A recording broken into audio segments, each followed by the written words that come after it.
Good day, students. Today we're going to look at this complete solution of number 7. It's a long answer question from your chapter 3 sample quiz found in book 2 of your math 1026 booklets.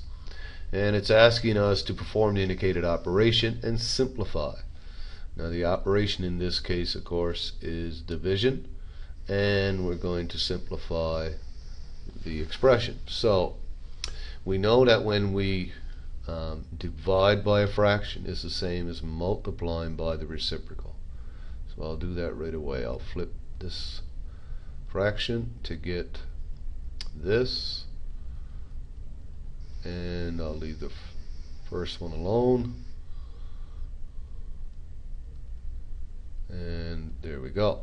Now each basic when we do these is just factor as completely as possible and then cancel any factors or terms. So let's look at the very first one. Now remember, all factoring should start with GCF, which is look for a greatest common factor. Is there anything common in that first trinomial? So I'm looking at the numerator of the first expression, y to the power of 4 plus 6y cubed plus 8y squared. Is there a common factor? And you probably see it there now. Indeed there is, y squared. And if I factor y squared out, I'm left with y squared plus 6y plus 8. Now I always double check that just by doing the distributive property mentally. That'll give me y to the 4. This will give me 6y cubed, and this will give me 8y squared, so I know I have that correct. Okay, now divided by. Okay, let's look at the denominator of that expression now. Y squared subtract 4. Anything common? Nope, nothing common. Then check. Well, it's a, what is it? It's a binomial, and a binomial in this pattern is called the difference of two squares, and factors 2, and you should be fairly familiar with this, right? Would factor to that, wouldn't it?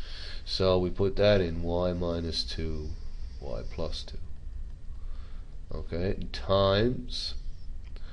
Now the top here has no common factors, and I cannot do anything else but factor that, or just leave it alone. There is no factors, right? The bottom one here, again, check for a common factor. Do you see anything common? And most of you probably see that now. Y is common, so we factor out the y and we're left with that. Now, not completely factored. Okay, it looks like this one is completely factored, y minus 2. It looks like the bottom over here completely factored, y minus 2y plus 2. But I see that this trinomial can be factored further.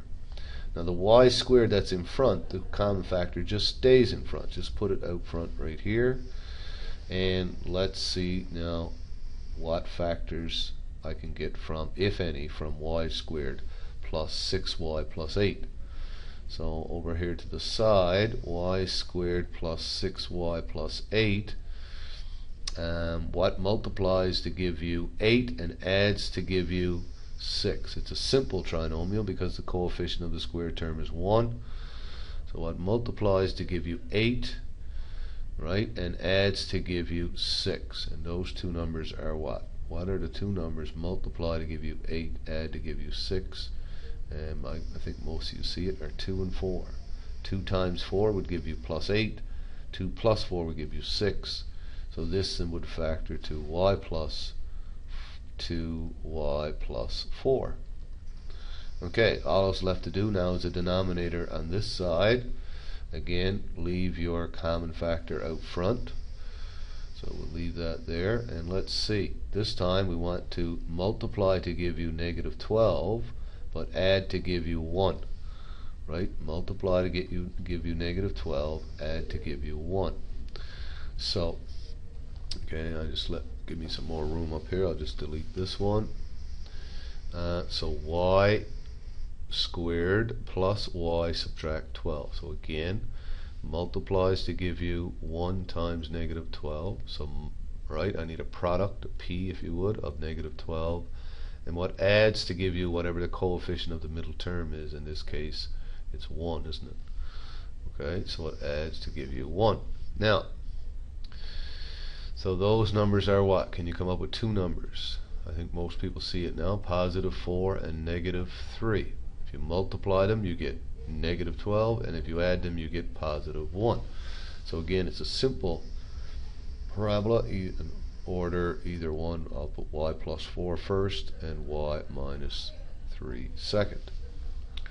So there is completely factored. Now, cancel any like terms you see.